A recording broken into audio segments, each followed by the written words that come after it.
I was just about to settle into my evening routine, sinking into the worn-out couch with a cold beer in hand, when my phone buzzed on the coffee table. The screen lit up with an unknown number, and I groaned inwardly. Probably another scam call trying to sell me car insurance I didn't need, or some fake lottery winnings. I almost let it ring out, but something nagged at me.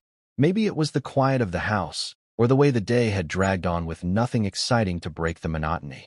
So, against my better judgment, I picked it up and swiped to answer. "Hello," I said, my voice rough from a long day of barely talking to anyone. What came through the line hit me like a punch to the gut. It was a teenage boy's voice, loud and sharp, dripping with anger that made me sit up straight. "It's me, Liam, your son. Mom's divorce was your fault, and now you need to step up. Pay my child support, my school fees. Stop acting like you don't owe me anything."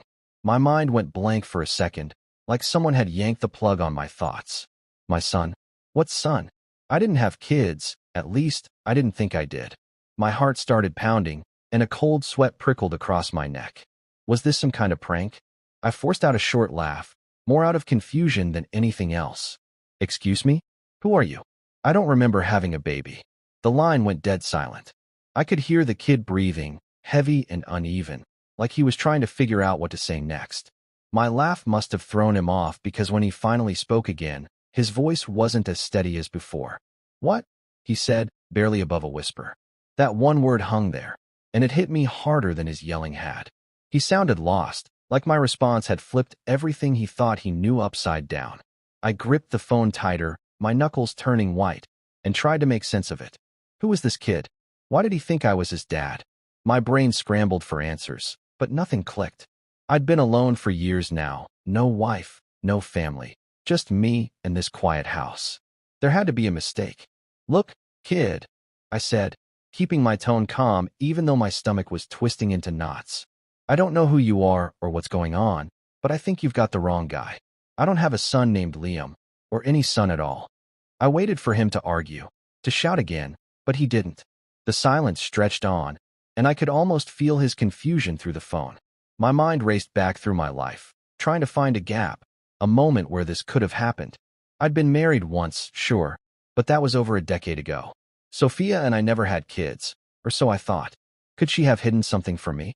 No, that didn't make sense. She'd wanted a family, and I'd been the one dragging my feet. That's why we fell apart. "Liam," I said, testing the name out loud. It felt foreign on my tongue, like it belonged to someone else's life. "Are you still there?" Another beat of silence, then a shaky breath. "You're lying," he said, but it wasn't angry this time. It was desperate, like he was clinging to something he wasn't ready to let go of. "My mom told me about you. She said you're James. James Carter. That's you, right?" My blood ran cold all over again. That was my name. How did he know my name? I stood up from the couch, pacing the living room now, the beer forgotten on the table. "Yeah, that's me," I admitted, my voice tight. "But I still don't know what you're talking about. Who's your mom?" He hesitated, and I could hear the gears turning in his head. "Monica," he said finally. "Monica Evans." The name slammed into me like a freight train. Monica. I hadn't thought about her in years, not since everything blew up with Sophia. She'd been my secret, my mistake, the woman I'd kept on the side while I was still married. But a kid? No, that couldn't be right. We'd been careful, hadn't we? My legs felt weak, and I sank back onto the couch, rubbing a hand over my face. "Monica's your mom?" I asked, just to be sure I wasn't hearing things. "Yeah," Liam said, and I could hear the edge creeping back into his voice. "And she said you're my dad. So don't try to weasel out of this." I wasn't trying to weasel out of anything. I was just lost. My head spun with questions. If Liam was Monica's son, and he thought I was his father, how old was he? 14, maybe 15, based on his voice? That would line up with when I was still seeing her. But I'd never known she was pregnant. She never told me. Or had she? And I'd just ignored it? I tried to think back, but those years were a blur of lies and dodging responsibility. "Liam," I said, keeping my voice steady even though I felt like I was falling apart inside. "I'm not saying you're wrong, okay? I didn't know about you. If you're really my son, this is the first I'm hearing of it." He didn't say anything right away, and I wondered what he was thinking. Was he mad? Scared? Did he even believe me? "You didn't know?" he asked finally, and there was something raw in his tone, something that made my chest ache. No, I said honestly. I didn't. Monica never told me she had a kid. Another pause, and then he let out a bitter laugh. Great. Just great. So you're saying I've been yelling at you for nothing? I didn't know how to answer that. Part of me wanted to laugh too, just to break the tension, but this wasn't funny. This was a mess, and I was right in the middle of it. Listen, I said, leaning forward like he could see me through the phone. I don't know what's going on, but I'm not going to hang up on you. Tell me what you need. You said something about child support and school fees? He sniffed, and I realized he might have been crying. Yeah, he said, quieter now. Mom said you owe us. She said you left us high and dry after the divorce. Divorce? Monica and I were never married. What had she been telling him? I rubbed my temples, feeling a headache coming on. Liam, I need you to slow down and start from the beginning. What exactly did your mom say about me? He took a deep breath, and I braced myself for whatever was coming next. This call had already turned my night upside down, and I had a feeling it was only the beginning. 14 years ago, I was a different man, or at least, I thought I was. I was married to Sophia back then, and from the outside, our life looked pretty good. We had a small house just outside the city, nothing fancy but comfortable enough, with a little garden she loved tending to. I worked in sales, which meant I was on the road a lot, chasing deals and shaking hands with people I barely remembered the next day. The job paid well, and Sophia never complained about my time away, at least not at first. She'd always been understanding, the kind of woman who could smile through anything, and I guess I took that for granted. On the surface, our marriage seemed stable, if not perfect, and for a while, I convinced myself that was enough. But there was one thing that started creeping into our conversations more and more: children. Sophia had always wanted a family. She'd talk about it over dinner sometimes, her eyes lighting up as she described what it'd be like to have a little one running around the house. She'd paint these pictures of us taking a kid to the park or teaching them how to ride a bike, and I'd nod along, smiling like I was on board. But deep down, I wasn't. I never really entertained the idea seriously. It wasn't that I hated kids, I didn't. But the thought of being tied down like that, of having someone depend on me completely, made my chest tighten in a way I couldn't explain. So every time she brought it up, I found a way to dodge it. I'm too busy with work, I'd say, waving a hand like it was no big deal. Maybe later, when things settled down. For the first couple of years, she let it slide. She'd laugh it off or change the subject, and I'd feel relieved, thinking I'd bought myself more time. But after 3 years, she stopped buying my excuses. I could see it in her face, the way her smile didn't reach her eyes anymore, the way she'd watch me when she thought I wasn't looking. One night, it all came to a head. We were sitting at the kitchen table, the dishes still piled in the sink from dinner, and she just stared at me for a long moment before speaking. Are you ever going to make time for a family, James? Or are you just avoiding it? Her voice was quiet but firm, like she'd been rehearsing the question in her head for weeks. I froze, my fork halfway to my mouth, a piece of chicken dangling there as I tried to figure out what to say. The truth was, I didn't know. I didn't have an answer that wouldn't hurt her. I set the fork down and leaned back in my chair, rubbing a hand over my jaw. It's not that simple, Sophia, I said, but even I could hear how weak it sounded. She didn't blink, didn't look away. It is that simple, she shot back. You either want this with me, or you don't. I need to know. Something inside me clenched, a mix of guilt and panic I couldn't shake. I wanted to tell her what she needed to hear, that I'd come around, that we'd have the family she dreamed of, but the words wouldn't come. Instead, I just sat there, silent, and she saw right through me.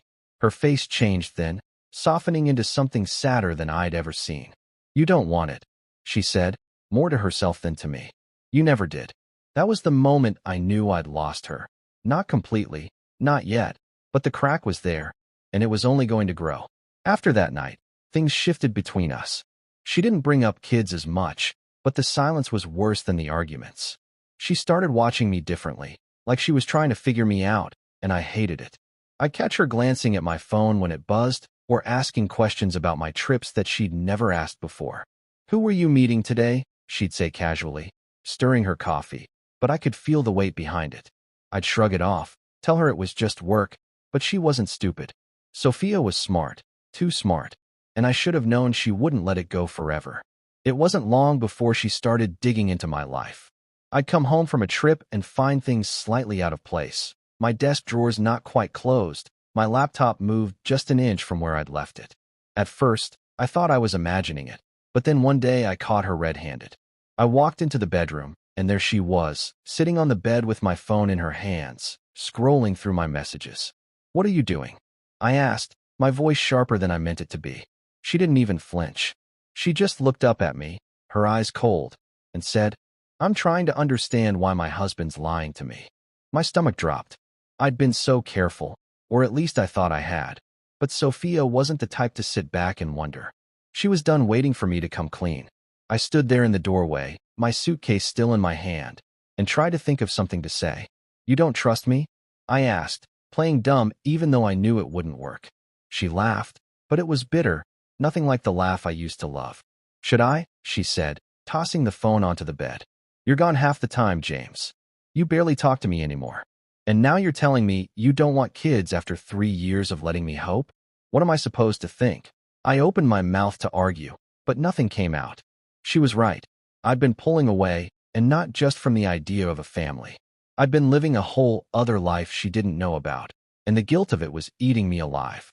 That night, she didn't sleep in our bed. She took a blanket and went to the couch, and I lay there alone, staring at the ceiling, knowing I'd messed up. I kept telling myself I could fix it, that I could smooth things over like I always had. But Sophia wasn't going to let this slide. She'd started looking, and once she found what she was after, there'd be no going back. I didn't know it then, but that confrontation was just the beginning. She was about to uncover everything. The trips that weren't just for work, the money I'd been moving around, the other woman I'd been seeing. My excuses were running out, and the life I'd built with her was about to come crashing down. All because I couldn't give her the one thing she wanted, and I couldn't stop lying to keep her from finding out why. Sophia didn't waste any time after that night on the couch. I could feel the shift in her, like a storm brewing just out of sight. She stopped asking me questions outright, but I knew she hadn't given up. She'd just gotten quieter about it, smarter. I'd come home from my so-called business trips, and she'd greet me with a tight smile, her eyes searching mine for something I couldn't give her, the truth. I tried to act normal, cracking jokes or asking about her day, but she'd just nod and go back to whatever she was doing. It was like living with a ghost, someone who was there, but not really with me anymore. I should have known she was digging, piecing things together, but I was too caught up in my own head to see it coming. She started with the small stuff, things I didn't even notice at first. My travel records were the first to catch her eye, those receipts I'd toss into a drawer, thinking they'd stay buried. I'd always told her my trips were for work, pitching deals to clients across the state, but I wasn't as careful as I thought. Some of those receipts were from towns I had no business being in, places too far off my sales route to make sense. Then she moved on to the bank transactions. I'd been sloppy there too, pulling out cash for things I couldn't explain, dinners, hotel rooms, little gifts that didn't end up in our house. I didn't think she'd ever check the account. It was in my name, and she'd always trusted me to handle the money. But trust was gone now, and she was looking for proof. The real kicker was my phone. I'd gotten lazy, leaving it on the counter while I showered or stepped out to grab the mail. I didn't think she'd go through it, not because I trusted her, but because I underestimated her. One night, I came back from a quick run to the store and found her sitting at the kitchen table, my phone in her hand, her face pale but hard as stone. "James," she said, her voice steady in a way that scared me more than yelling ever could, "sit down. We need to talk." My heart sank. I knew that tone. There was no talking my way out of this. I dropped the grocery bag on the counter and sat across from her, my hands sweaty as I braced myself for whatever she'd found. She slid the phone across the table, and there it was, a string of texts from Monica. Nothing too obvious, just, "Hey, you free tonight? And missed you last week," but it was enough. Sophia didn't need a smoking gun. She'd already connected the dots. "Who's Monica?" she asked, her eyes locked on mine. I swallowed hard, my throat dry as sandpaper. "Just a friend," I said, but the lies sounded pathetic even to me. She didn't blink. "A friend you're texting at midnight? A friend you're meeting in hotels 2 hours from here?" She tapped the phone, pulling up more messages I hadn't even bothered to delete. I cursed myself silently. How could I have been so stupid? There was no point in denying it. She had my travel records, the bank statements, and now the texts. I leaned back in my chair, running a hand through my hair. and let out a long breath. Okay, I said finally. You want the truth? Yeah, there's someone else. Her name's Monica. It's been going on for a while. The words felt heavy coming out, like I was dropping bricks on the table between us. Sophia didn't cry, didn't yell. She just stared at me, her face a mask I couldn't read. How long? She asked. I shrugged, too tired to lie anymore. A couple years, give or take. Her jaw tightened, and for a second, I thought she might hit me. But she didn't. She just nodded, like she'd expected it all along. Why? She said, and that one word cut deeper than anything else. I didn't have a good answer, not one that would make sense to her. I don't know, I said, looking down at my hands. It just happened. Work was stressful, and you were always on me about kids, and I guess I needed something else. It was a coward's excuse, and we both knew it. She laughed, a short, bitter sound that made me flinch. So instead of talking to me, you went and started a whole other life? That's what you're saying. I didn't answer. What could I say? She was right. I'd been splitting my time, half with her, my legal wife, keeping up the act of a decent husband, and the other half with Monica, pretending I could have it all without consequences. Sophia stood up, pacing the kitchen like she needed to move to keep from breaking something. Did you ever think about me? She asked, her voice cracking for the first time. Did you ever stop to think what this would do to us? I wanted to say yes, to tell her I'd felt guilty every step of the way, but that wasn't true. I'd pushed her out of my mind whenever I was with Monica, telling myself it didn't matter as long as she didn't know. I messed up, I said instead, my voice low. I'm sorry, Sophia. I didn't mean for it to go this far. She stopped pacing and turned to face me, her eyes blazing. You didn't mean for it to go this far? James, you've been living a double life. You don't get to say oops and call it a day. She was right, and I knew it. There was no way out of this. Not with words, not with apologies. She had all the evidence she needed, and I'd admitted it. But then she threw me a curveball I wasn't ready for. What about her? She said, crossing her arms. What does Monica think about all this? Does she know you're married? I hesitated, not sure how much more I wanted to give away. Yeah, I said finally. She knows. Sophia's eyes widened, and I saw the hurt hit her all over again. She knows, she repeated, almost to herself. So this wasn't some fling you stumbled into. You planned it. Both of you. I didn't say anything. My silence was answer enough. That's when she lost it, but not in the way I expected.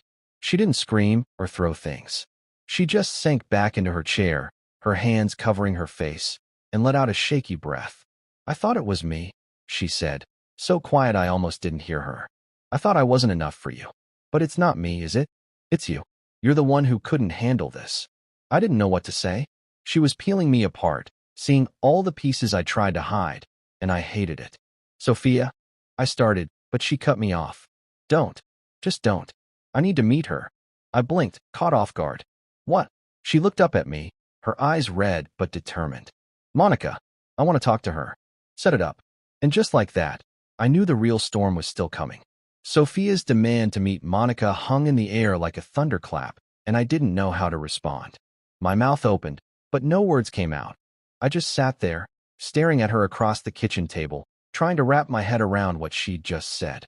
Her eyes were locked on mine, steady and unyielding, and I could tell she wasn't backing down. Set it up, she repeated, her voice sharp enough to cut through my daze. I rubbed a hand over my face, feeling the weight of the mess I'd made pressing down on me. Sophia, I don't know if that's a good idea, I said, fumbling for an excuse. But she wasn't having it. I don't care what you think, she snapped. You don't get to decide this. I need to see her. I knew arguing was pointless. Once Sophia set her mind to something, there was no talking her out of it. She was stubborn like that, always had been. So I nodded, slow and reluctant, and muttered, fine, I'll call her. Sophia didn't say anything else. She just stood up, grabbed her coffee mug, and walked out of the kitchen, leaving me alone with my thoughts. I pulled out my phone, my fingers hovering over. What was I supposed to say? Hey, my wife wants to meet you because I've been cheating on her for years. It sounded insane, but I didn't have a choice. I typed out a quick message. Need to talk. Can we meet tomorrow? Sophia knows, and hit send before I could overthink it.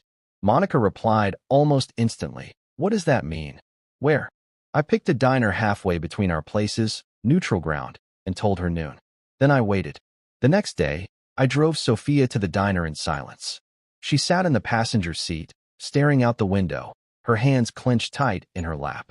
I kept stealing glances at her, trying to gauge what she was feeling, but her face gave nothing away.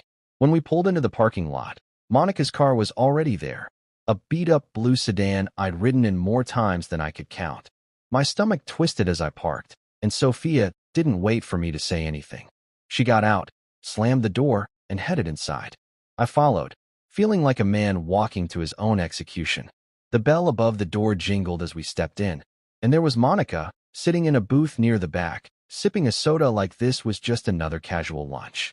She looked up as we approached, and I saw a flicker of something, amusement maybe, cross her face. She was calm, almost smug, leaning back in the booth with her arms crossed. Sophia didn't hesitate. She slid into the seat across from her, and I stood there for a second, unsure where I fit in this. "Sit," Sophia said, nodding at the spot next to her, and I obeyed, feeling like a kid caught in a fight between grown-ups. Monica's eyes flicked between us, and she smirked. "So," she said, breaking the silence, "you're the wife." Sophia didn't flinch. "And you're the other woman," she shot back, her voice cold but steady. I winced, waiting for this to blow up, but Monica just nodded, like she was proud of the title. Sophia leaned forward, resting her hands on the table. "I have one question for you," she said. "Did you know about me?" Monica didn't even pause. "Of course," she said, shrugging like it was obvious. That hit Sophia hard. I could see it in the way her shoulders stiffened, the way her breath caught for a split second. "Of course," she echoed, her voice quieter now, almost disbelieving. "So you knew he was married, and you didn't care?" Monica tilted her head, studying Sophia like she was a puzzle. "I cared," she said, "but not enough to stop. James made it clear he wasn't happy with you. Why should I feel bad about that?" I wanted to sink into the floor. Sophia turned to me, her eyes burning with a mix of hurt and fury. "Is that true?" she asked. "Did you tell her I made you unhappy?" I opened my mouth to deny it, but the lie wouldn't come. "Not exactly," I said, fumbling. I don't know, I vented sometimes. It wasn't about you. But it was a weak defense, and she knew it. She shook her head and turned back to Monica. "So what was the plan?" she asked. "You two just keep this going forever? What about your kid?" My head snapped up at that. "Kid? What kid?" But Monica didn't miss a beat. She laughed, a low, dry sound that made my skin crawl. "Liam," she said, like it was a joke. "Oh, he's mine, not James's idea. You think he actually wanted kids? No way. Liam was a coincidence, just happened one day, and I figured, why not? James didn't sign up for that." My mind reeled. Liam. The name didn't mean anything to me then. Not like it would later, but hearing it drop so casually from Monica's mouth threw me. Sophia stared at her, then at me, her face a mask of disbelief. "You have a son?" she asked me, her voice trembling. No. I stammered, turning to Monica. "What are you talking about? You never told me you had a kid." Monica rolled her eyes. "Didn't think you'd care," she said. "You were pretty clear about not wanting a family." Sophia's hands clenched into fists on the table, and I could see the pieces falling into place for her. "You told me you loved kids," she said to me, her voice breaking. "You sat there and let me talk about having a baby, and all this time, you had one with her? Was that a lie too?" I didn't know what to say. I hadn't known about Liam, not until that moment, but the damage was done. "Sophia, I started, but she cut me off. "Don't," she said, her voice hard again. "Just don't." She turned back to Monica, who was watching us like this was some kind of show. "How old is he?" Sophia asked. 14, Monica said, sipping her soda again. "Good kid. Takes after me." The math hit me like a brick. 14 years. That meant Monica was pregnant while I was still with her, while I was still married to Sophia. I hadn't known. I swore I hadn't, but it didn't matter. Sophia was looking at me like I'd stabbed her in the back, and in a way, I had. "You didn't even tell me," she said, her voice barely above a whisper. "You let me think we could have had something, and you were building a whole other life." I reached for her hand, desperate to fix this, but she pulled away. "I didn't know," I said, pleading now. "I swear, Sophia, I didn't know about him." She didn't answer. She just stared at me, her eyes full of pain, and I realized my silence all those years had said more than my words ever could. Monica leaned back, smirking again, And I knew right then that this meeting hadn't just broken Sophia, it had shattered whatever was left of us. After that meeting with Monica, Sophia didn't waste a single second. The drive back from the diner was dead quiet, the kind of silence that presses down on you until you can't breathe. I kept my eyes on the road, my hands tight on the wheel, waiting for her to say something, anything, but she didn't. She just stared out the window, her face blank, like she was somewhere else entirely. I wanted to reach out, to tell her I was sorry, that I'd fix this somehow, but every time I opened my mouth, the words died in my throat. What could I say? I'd lied to her for years, let her believe in a future I never planned to give her, and now she knew about Monica and Liam, a kid I didn't even know I had until an hour ago. The mess was mine, and she was done carrying it. When we got home, she didn't even look at me. She walked straight to the bedroom, pulled a suitcase from the closet, and started packing. I stood in the doorway, watching her fold her clothes with quick, sharp movements, like she couldn't wait to get away. Sophia, I said finally, my voice rough. Can we talk about this? She didn't stop, didn't even pause. There's nothing to talk about, she said, shoving a sweater into the bag. You made your choices, James. I'm making mine. Her words hit me hard, but I couldn't argue. She was right. I'd chosen Monica, chosen the easy way out, and now I was paying for it. I stepped into the room, desperate to slow her down. Please, I said. I didn't know about the kid. I swear I didn't. She stopped then, her hands still on a pair of jeans, and turned to face me. Her eyes were red, but she wasn't crying. Not anymore. That's the problem, James, she said, her voice steady despite the hurt in it. You didn't know because you didn't care. You were off doing whatever you wanted, and I was here, waiting for you to be the man I thought you were. I flinched, feeling every word like a slap. She wasn't wrong. I'd been selfish, coasting through our marriage without thinking about what it meant to her. I'm sorry, I said, but it sounded hollow even to me. She shook her head. Sorry doesn't change anything. I'm done. That was it. She filed for divorce the next day. I didn't fight it. How could I? She had every reason to leave, and I had nothing to stand on. The lawyer called me a week later, laying out her terms. She wanted alimony, half the savings, and the house. I could have argued, dragged it out, but I didn't. At that point, I knew I'd lost, not just the marriage, but any shred of dignity I had left. I signed the papers, gave her what she asked for, and watched as she packed up the last of her things. The day she left, the house felt emptier than it ever had. She stood in the doorway with her suitcase, the same one she'd packed that night, and looked back at me one last time. She didn't say much, just one question that cut deeper than all the rest. If you never wanted a family, James, why did you marry me? Her voice was soft, almost curious, like she was still trying to understand. I stood there, my hands shoved in my pockets, and tried to find an answer. I don't know, I said finally, looking down at the floor because I couldn't meet her eyes. I thought I could make it work. She nodded, a small, sad smile tugging at her lips. Then we never should have, she said. And just like that, she walked out. The door clicked shut behind her, and I was alone. The next few days were a blur. I wandered around the house, her house now, technically, trying to figure out what to do with myself. The silence was deafening. No more of her humming in the kitchen, no more of her footsteps on the stairs. I'd always told myself I liked being alone, that my trips gave me freedom, but this was different. This was empty. I thought about calling her, begging her to come back, but what would I say? She'd seen me for what I was, a liar, a coward, and there was no undoing that. I'd lost her, and I'd lost her clean. Monica called a couple times after the meeting, but I didn't pick up. I didn't want to hear her voice, didn't want to deal with whatever she had to say about Liam. That kid, my kid, maybe, was a whole other problem I couldn't face yet. Had she really kept him a secret all those years? Or had I just ignored the signs, too wrapped up in myself to notice? I didn't know, and the not knowing was eating at me. But I pushed it down, told myself I'd figure it out later. For now, I just wanted to forget. I moved out a week later, signing the house over to Sophia like the lawyer asked. I found a cheap apartment across town, a one-bedroom place with peeling paint and a leaky faucet. It wasn't much, but it was mine, and it was a fresh start. Or so I told myself. I unpacked my boxes, set up a bed, and tried to settle in. Life went on, quiet and simple. I kept working, kept traveling, but it wasn't the same. The thrill of the road was gone. replaced by a gnawing guilt I couldn't shake. Sophia was gone, and I'd let her go without a fight. That was on me. Looking back, I should have seen it coming. She'd given me every chance to be honest, to step up, and I'd blown it. The divorce was quick, final. She didn't argue, didn't beg, didn't try to pull me back.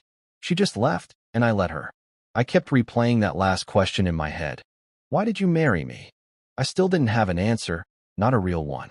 Maybe I'd loved her once, or thought I did. Maybe I'd just liked the idea of her, someone steady, someone good, without ever wanting the life she dreamed of. Whatever it was over now. She'd walked away, and I was left standing in the wreckage, wondering how I'd let it all slip through my fingers. After Sophia left, I tried to piece together some kind of life. The apartment I'd moved into was small and dingy, but it was a clean break from the past, or at least that's what I told myself. For the next 10 years, I didn't see or hear from her. Not a call, not a letter, nothing. I figured she'd moved on, maybe found someone who could give her the family she'd always wanted. I didn't blame her for cutting me out. I'd given her every reason to. My days settled into a routine: work, sleep, repeat. The sales job kept me on the road, and I liked it that way. It was easier to keep moving, to stay busy, than to sit still and think about everything I'd lost. Sophia was gone, and I'd made my peace with that, or so I thought. Monica was still around, though, and that's where things got messy. After the divorce, I'd figured she and I could make a go of it. No more sneaking around, no more lies, just the two of us, out in the open. I moved in with her for a while, into a little place she rented on the edge of town. It wasn't much, cramped, with a kitchen that smelled like grease and a couch that sagged in the middle, but it felt like a fresh start. She'd talk about Liam sometimes, this kid I still couldn't wrap my head around. He was real. I'd seen him once or twice, a skinny boy with her dark hair and a quiet way about him. But I never knew what to say to him. Hey, I might be your dad, but I didn't know you existed until last week. It didn't exactly roll off the tongue. At first, things with Monica were okay. She'd laugh at my dumb jokes, cook dinner when I got home late, and for a while, I thought maybe this could work. But it didn't take long for the cracks to show. She had a temper I hadn't seen much of before, quick to snap over little things, like if I left my shoes by the door or didn't answer her texts fast enough. And then there was the money. I'd catch her dipping into my wallet, taking 20s she said were for groceries, but I'd come home to an empty fridge and a new pair of shoes on her feet. Where's the cash going? I'd ask, and she'd shrug, like it was no big deal. Relax, James, she'd say. I've got it under control. But she didn't, and I was too tired to fight her on it. The real problem was deeper than that, though. We didn't fit, not like I'd hoped. With Sophia, there'd been a rhythm, a quiet understanding, even when things got bad. Monica was chaos, always pushing, always wanting more than I could give. She'd talk about getting married someday, moving somewhere bigger, but I couldn't see it. I'd already done the marriage thing, and look how that turned out. Plus, there was Liam. She'd bring him up like he was my responsibility, saying things like, "You need to step up for him, James," but I didn't know how. I hadn't signed up for a kid. I hadn't even known about him until it was too late. The guilt gnawed at me, but I didn't know where to start with him, so I didn't. I just kept my distance, and Monica didn't push it. Over time, things fell apart. She started staying out late, coming home with excuses I didn't believe. I'd find receipts in her purse, bars, casinos, places she had no business being, and when I'd ask, she'd turn it around on me. "What? You don't trust me," she'd say, her voice sharp. "After everything, you're gonna act like I'm the bad guy?" It wasn't worth the fight. I stopped asking, stopped caring. One day, I came home from a trip, and her stuff was gone. No note, no goodbye, just an empty apartment and a rent bill I couldn't pay alone. She'd left, and I wasn't even surprised. I moved out a month later, found another cheap place, and that was that. I was alone again, and honestly, it felt better than pretending with her.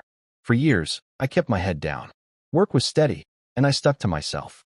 No women, no drama, just me and the road. I'd hear about Monica sometimes, through mutual friends or a random text she'd send when she needed something, but I didn't bite. Liam faded into the background too, a name I'd think about late at night when the guilt crept in, but nothing more. I figured he was better off without me, whoever his real dad was. Life wasn't great, but it was mine, and I'd learned to live with it. I thought I'd left the past behind, locked it away where it couldn't touch me. Then, out of nowhere, the phone rang. I was sitting on my couch, flipping through channels, when the screen lit up with that unknown number. I almost ignored it. Telemarketers loved me, but something made me pick it up. "Hello," I said, half expecting a robot voice selling solar panels. Instead, I got a teenage boy, loud and furious, tearing into me like I'd ruined his life. "It's me, Liam, your son. Mom's divorce was your fault, and now you need to step up. Pay my child support, my school fees. Stop acting like you don't owe me anything." My stomach dropped. Liam, the kid I'd barely met, the one Monica had sprung on me all those years ago. He was back, and he was pissed. I sat up straight, my mind racing. "Whoa, hold on," I said, trying to keep my voice calm. "Liam, how'd you get my number?" He didn't answer that, just kept going, his voice shaking with anger. "You left us. Mom said you walked out, and now I'm stuck paying for everything because you won't." I didn't know what to say. Left them? Monica and I were never married. There'd been no divorce, no child support, none of it. What had she told him? I laughed, short and confused, because it was all I could do. "Kid, I don't know what you're talking about. I don't have a son. I never left you. I didn't even know you." The line went quiet, and I could hear him breathing, fast and uneven. "What?" he said, his voice small now, like I'd knocked the wind out of him. I gripped the phone tighter, my head spinning. 10 years of nothing, and now this. Monica had clearly fed him a story, but why? And why now? "Liam," I said, softening my tone. "I'm not saying you're lying, okay? I just don't know what's going on. Tell me what your mom said." He didn't answer right away, and I wondered if he'd hang up. But he didn't. He took a shaky breath, and I braced myself for whatever came next. My new beginning had just crashed into the past I'd tried so hard to bury, and there was no running from it this time. Liam's call shook me up more than I wanted to admit. After he went quiet on the line, I could feel the weight of his confusion mixing with my own. This kid, this angry, hurt teenage boy, was yelling at me like I'd ruined his life, and I didn't even know where to start untangling it. "Liam," I said again, keeping my voice steady even though my hands were shaking. "Just slow down and tell me what your mom said about me. I'm not going anywhere. I'll listen." He took another ragged breath, and when he spoke, the fury was still there, but it was tangled up with something else. Doubt, maybe, or fear. "She said you cheated on her," he started, his words spilling out fast. "She said you were married to her. Then you ran off with some other woman and left us with nothing. She said you're supposed to pay child support, but you never do, and that's why we're broke all the time." I sat back on the couch, my head spinning. Married to Monica? Cheated on her? None of that was true, not even close. We'd never been married, never even talked about it seriously. And running off with another woman? That was a laugh. I'd been alone since she walked out on me. I rubbed a hand over my face, trying to make sense of it. "Liam," I said, cutting in before he could keep going. "I need you to hear me out, okay? Your mom and I were never married. There was no divorce. She left me, not the other way around. And I didn't know about you, not until way after you were born. She never told me I owed anything." The line went silent again, and I could almost hear him thinking, turning my words over in his head. "You're lying," he said finally, but it didn't have the same fire as before. It sounded like he was testing me, like he wasn't sure what to believe anymore. "I'm not," I said, leaning forward now, my elbows on my knees. "I swear, kid. I don't know why she told you that, but it's not true. If you need proof, we can figure this out together. We can even take a DNA test. I'll pay for it. Because honestly, I don't even know if I'm your dad." That stopped him cold. "What?" he said, his voice cracking. "You don't know?" I sighed, feeling the weight of all those years piling up. "No," I admitted. "She never told me she was pregnant. I only heard about you years later, and even then, she didn't say you were mine, not for sure. I've been in the dark as much as you have." He didn't say anything for a long time, and I let the silence sit there. I didn't know what he was feeling, anger, betrayal, confusion, but I knew it was a lot. Finally, he spoke, quieter now. "She said you abandoned us. She said you didn't want me." My chest tightened at that. I hadn't wanted kids, that much was true. I'd dodged it with Sophia, dodged it with Monica, but hearing it from him, like I'd rejected him personally, hit different. "Liam," I said, "I didn't abandon you. I didn't know you existed. If I'd known, I I don't know what I would have done, but I wouldn't have just walked away. It wasn't much, but it was the best I could offer. He sniffed, and I wondered if he was crying. Then why is she so mad at you, he asked. Why is she always saying you owe us? That was the million-dollar question, wasn't it? I leaned back, staring at the ceiling, trying to figure out Monica's angle. She'd always been good at twisting things, making herself the victim, spinning stories to get what she wanted. I don't know, I said honestly. Maybe she's mad I didn't stick around longer. Maybe she needed someone to blame. But I promise you, kid, I haven't been hiding from you. I've been right here, living my life, thinking you were hers and someone else's. He didn't respond right away, and I could feel the gears turning in his head. So you're saying she lied? He asked finally, his voice small. I'm saying she didn't tell you the whole truth, I said carefully. And I think we both deserve to know why. I heard him shift on the other end, like he was sitting down or pacing, something to shake off the shock. She's always talking about money, he said, almost to himself. How we don't have enough, how it's your fault. She makes me give her my paychecks. That caught my attention. Paychecks? I asked, frowning. Yeah, he said. I work at this burger place after school. She says it's to help out, but she takes all of it. My jaw tightened. Monica was broke. I knew that from the old days. But making her kid work and then pocketing the cash? That was low, even for her. How long's that been going on? I asked. A couple years, he said. Since I turned 14. 14. The same age he'd been when she'd first mentioned him to Sophia. This wasn't adding up. Liam, I said, keeping my tone even, where's your mom right now? He hesitated. I don't know. She's out a lot. Comes back late. Says she's working, but, he trailed off, and I could hear the doubt creeping in. But you don't think she is? I finished for him. No, he admitted. She smells like smoke sometimes, like the kind from those slot machines at the gas station. That hit me like a brick. Gambling. Monica had always liked a quick fix. Cards, slots, anything with a payout. I'd seen her blow through cash back when we were together, but I'd never thought she'd drag Liam into it. Okay, I said, my mind racing. Listen to me, kid. I don't know what's going on with your mom, but I'm not the bad guy here. At least not the way she's saying. We need to figure this out. He didn't argue, which surprised me. What do you mean? He asked. I mean we need the truth, I said. About me, about you, about what she's been doing with your money.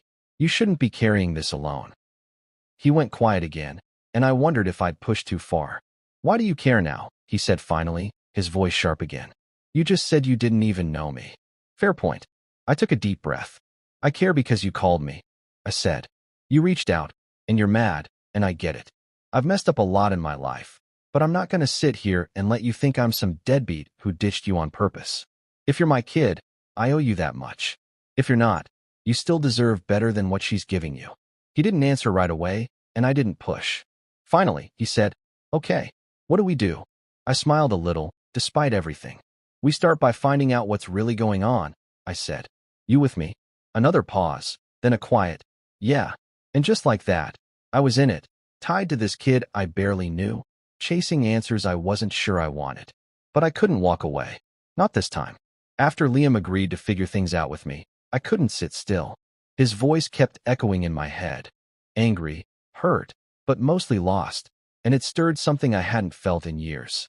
Guilt, sure, but also a need to do something, anything, to make this right. I didn't know if I was his dad, didn't know what Monica had been filling his head with, but one thing was clear. She was using him, and I couldn't let that slide. The next morning, I woke up early, my coffee going cold on the table as I stared at my phone. I had questions, too many, and I wasn't going to get answers sitting around. I needed to know what was really going on with Monica, and Liam's call had given me the push to start digging. I started with him. I texted the number he'd called from, keeping it simple. Hey, it's James. Can we talk more? Need to know what's up with your mom. He didn't reply right away, and I figured he was at school or working that burger job he'd mentioned. While I waited, I thought about what he'd said, how she took his paychecks, how she was out late, how she smelled like slot machine smoke. It painted a picture I didn't like, but it was fuzzy, incomplete. I needed more. So I picked up the phone again and called an old buddy of mine, Dave, who'd done some private investigating on the side. James, long time, he said when he answered, his voice gravelly from too many cigarettes. What's up? I didn't waste time. Need a favor, I said. Can you look into someone for me? Monica Evans. Lives around here, maybe still in that old rental on Pine Street. Dave chuckled. Trouble with the ex, huh? I didn't correct him. Close enough. Something like that, I said. She's got a kid. Liam says he's mine. I need to know what she's been up to.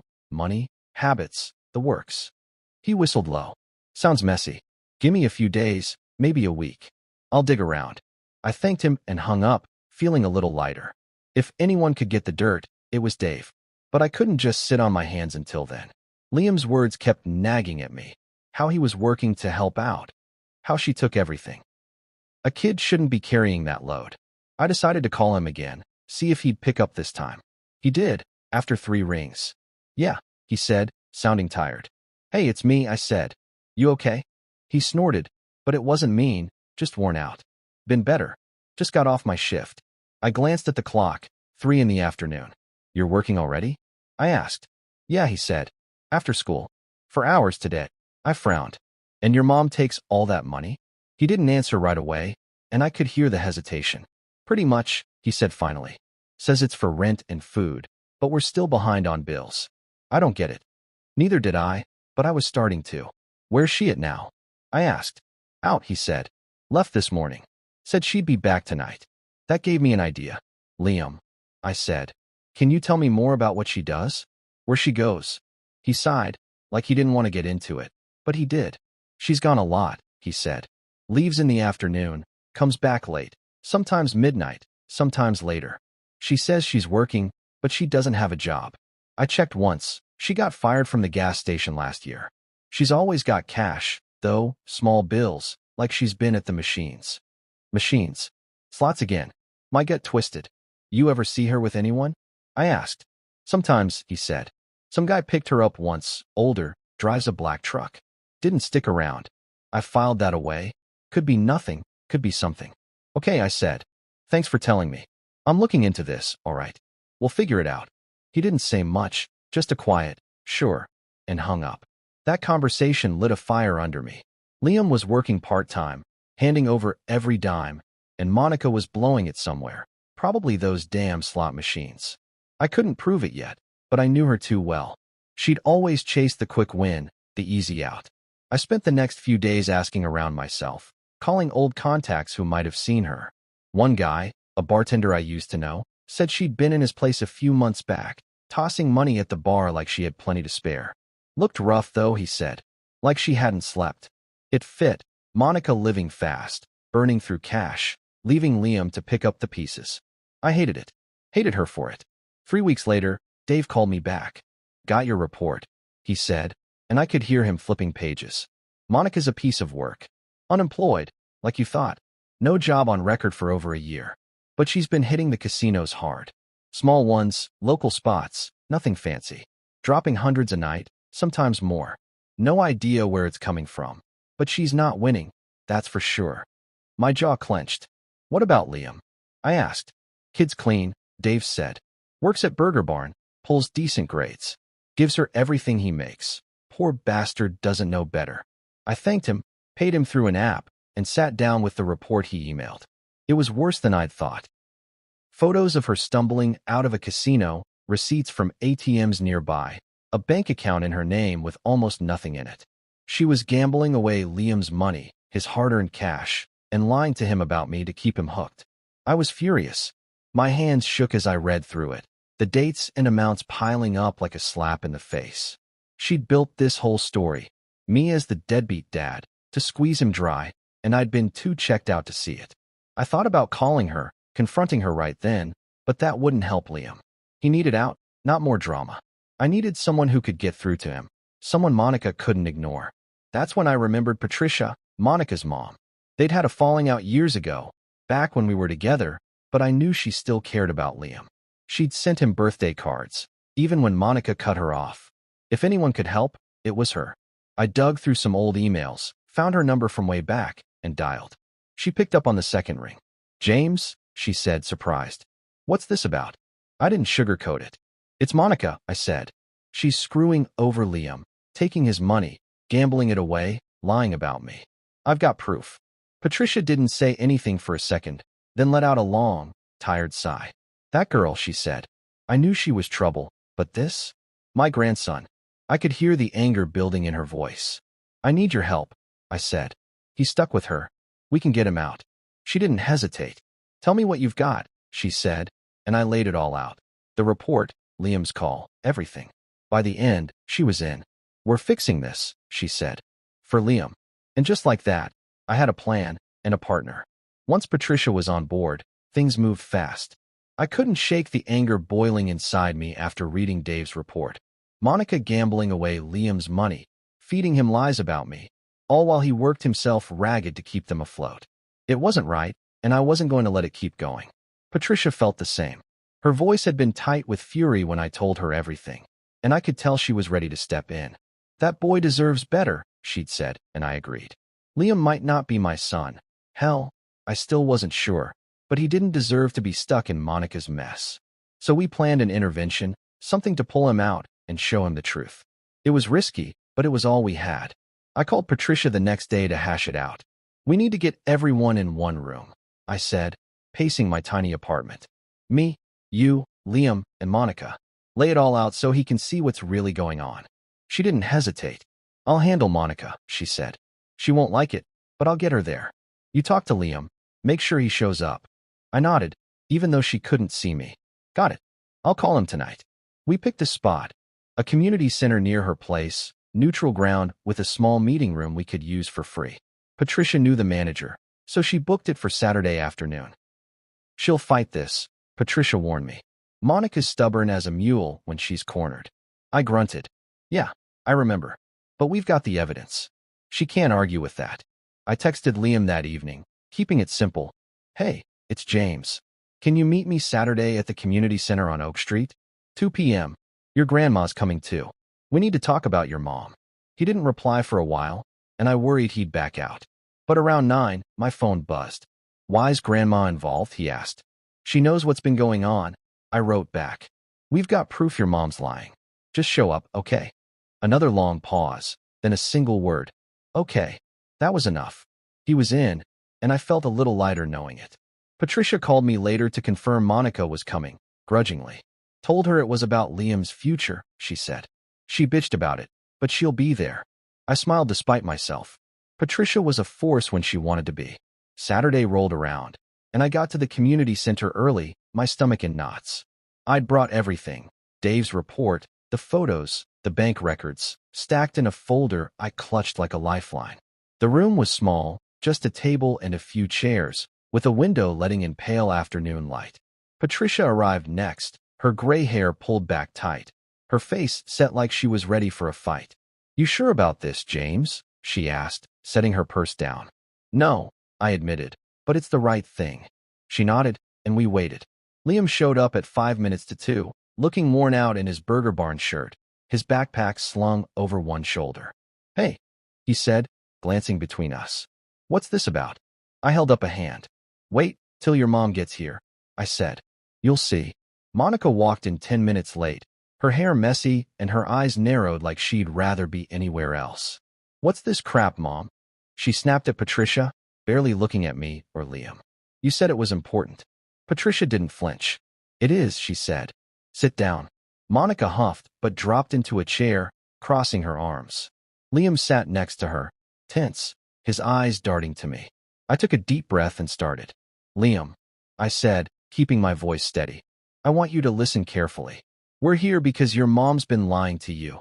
About me, about money, about everything. And we've got proof. Monica's head whipped around. What the hell are you talking about? She said, but I ignored her, sliding the folder across the table to Liam. Open it, I said. He hesitated, then flipped it open, his eyes scanning the first page. Dave's report, listing her casino trips, the dates, the cash she'd burned through. This says you've been gambling, he said, looking up at her. A lot. Monica laughed, short and sharp. That's bullshit, she said. He's making it up. But Patricia cut in. It's not, she said, her voice hard. James hired someone. We've got photos, here. She pulled out the prints from the folder, blurry shots of Monica at the slots, time-stamped late at night. Liam stared at them, his face going pale. Mom, he said, his voice small. She glared at me. This is a setup, she said. You're trying to turn him against me. I shook my head. No, Monica. You did that yourself. Tell him where his paychecks go. Liam turned to her, his hands gripping the table. You said it was for rent, he said. Bills. Is that true? She opened her mouth, then closed it, her eyes darting between us. It's complicated, she muttered. Complicated, I said, my temper flaring. You're unemployed. He's working his ass off, and you're blowing it all at the casino. Look at this. I pointed to the bank records. Your account's empty, but you're cashing out hundreds a week. Where's it coming from, Monica? Him. Liam's face crumpled, and I hated seeing it. You used me, he asked her, his voice breaking. She reached for him, but he pulled back. Liam, baby, it's not like that, she said, desperate now. I needed help. Things got tough. Patricia snapped, standing up. You've been lying to him about James, saying he owes you, when you're the one stealing from your own son. Monica flinched, but she didn't deny it. Liam stared at her, tears in his eyes. You said he abandoned us, he said. Was that a lie too? She didn't answer, just looked away, and that was all he needed. Patricia stepped in then, her voice softer but firm. Enough, she said. Liam, you're coming with me. You're not staying in this mess. Monica shot up. You can't take him, she yelled. He's my son. You've lost the right to call him that. Patricia said, grabbing her purse. You want to fight me on it, go ahead. But he's not your ATM anymore. Liam didn't argue. He just stood up, grabbed his backpack, and looked at me. Is it true you didn't know about me? He asked. I nodded. Yeah, I said. I didn't. I'm sorry I wasn't there, but I'm here now. He didn't say anything, just nodded back, and followed Patricia out. Monica slumped in her chair, her face in her hands, but I didn't feel sorry for her. She'd made her bed. I walked out after them, leaving her there. Liam was free, maybe not from everything, but from her grip. Patricia put an arm around him, and I felt a strange relief wash over me. We'd done it. The truth was out, and he wasn't alone anymore. For once, I'd stepped up, and it felt right.